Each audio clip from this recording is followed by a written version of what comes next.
les chemins nous parlent.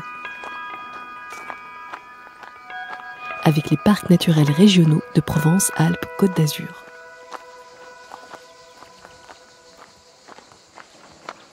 Nous sommes dans les Alpilles avec le groupe Chiroptère de Provence. Fanny Albala est notre guide pour l'opération comptage annuelle des chauves-souris. On va mettre les baudriers. Ouais. Donc, du coup, comme là, c'est du murin. Donc, Myoptère de Schreiber, petit murin, grand murin. Il y a une dizaine de murins oreilles chancrées. En tout, la colonie, il y a plus de entre 4 et 5 000 individus. Nous nous apprêtons à aller visiter l'une des plus grandes colonies de reproduction de chauves-souris en France. Pour aller à leur rencontre, nous marchons dans le noir, dans un tunnel interdit au public. Les chauves-souris ont élu domicile dans une grotte juste au-dessus du tunnel. En passant par une trappe, une échelle nous amène 12 mètres plus haut, au plus près de la colonie. Vous voyez là-haut ? La corde, ouais, enfin la longe. Oui, la longe. Donc en fait, quand d'ailleurs il y a quelques bêtes qui tournent. Le but c'est quand on va monter à l'échelle, c'est avant de sortir de l'échelle, on se longe, on s'accroche sur la main courante qui est là-haut, pour sortir de l'échelle en sécurité.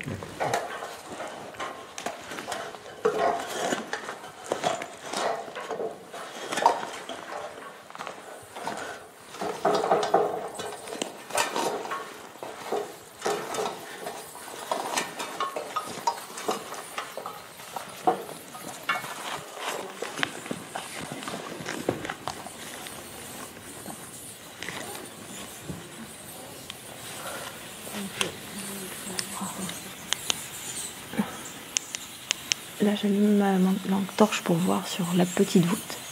Toutes les traces que vous voyez au plafond, là, c'est des traces de présence de chauve-souris. C'est l'urine, en fait, qui colore la paroi. L'urine et le contact. C'est là où se mettent les chauves-souris. Donc, suivant leurs besoins en température, elles se mettent plus ou moins haut dans le gîte.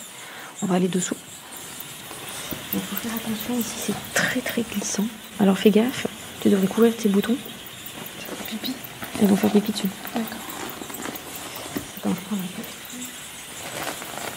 Donc là, toutes les grappes elles sont dispersées en plusieurs petites grappes. Et vous voyez, dès qu'on éclaire, en fait, elles s'envolent. Donc c'est une grosse colonie. Alors là, il y a des bébés qui ont raté aussi leur premier envol. Donc on va essayer de les... Derrière. Ah, elle est derrière là. Okay, merci.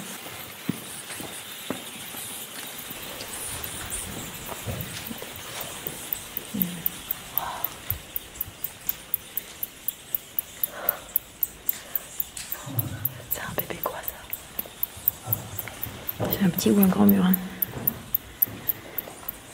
Il est tout jeune. Donc bon, il n'a pas l'air d'avoir les ailes abîmées. Et en fait, les ailes sont en train de pousser, donc elles sont encore petites. Mais on voit là, il a toutes les articulations gonflées. C'est pas qu'elles sont abîmées, c'est que tout simplement c'est le. Il n'a pas terminé sa croissance. Voilà.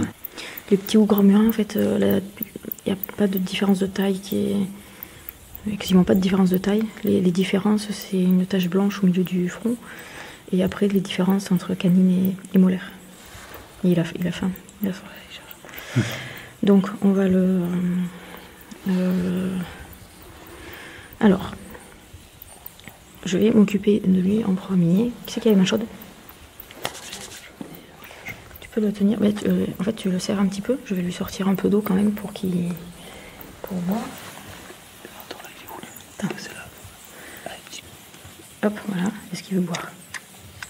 Ah oui, ça il veut voir. Donc ce qu'on va faire, c'est que je vais le remonter pour le remettre dans sa colonie. T'avais déjà entendu une chauve-souris boire? Donc en fait, on va le mettre là où en fait j'ai un dispositif pour poser les bébés. On verra ce soir si sa mère l'a récupéré ou non. Et si sa mère l'a pas récupéré, ce soir, nous, on le récupérera et on le soignera. Alors, éteins ta frontale, je vais éclairer moi. Non, c'est bon, c'est vers le bas. Ça va pas éclairer vers le bas. Donc là, je vais vous éclairer la colonie. On le fait rapidement, mais pas trop, parce que en fait, le matin, c'est aussi là qu'elles mettent bas. Donc c'est une période assez sensible.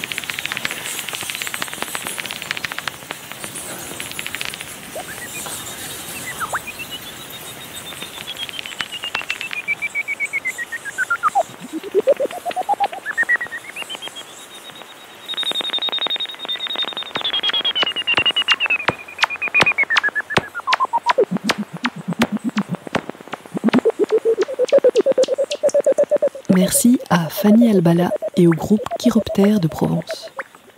Enregistrement des chants des chauves-souris à l'aide d'une Batbox, appareil spécialement conçu pour rendre audibles les ultrasons émis par les chauves-souris.